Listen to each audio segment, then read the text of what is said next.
السلام علیکم ورحمۃ اللہ وبرکاتہ۔ بسم اللہ الرحمن الرحیم۔ قرض سے بچنے کے لیے یہ دعا یاد کیجیے۔ سلسلہ صحیحہ حدیث نمبر 2903۔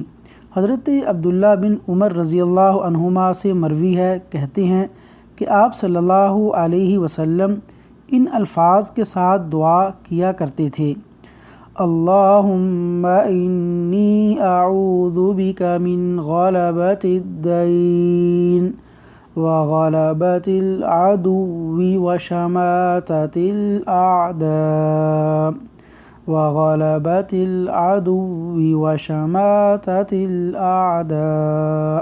ترجمہ: اے اللہ، میں قرض کے غلبے، دشمن کے غلبے اور دشمنوں کے ہنسنے سے تیری پناہ میں آتا ہوں۔ اللہ تبارک و تعالی ہمیں قرض سے محفوظ رکھے، آمین یا رب العالمین۔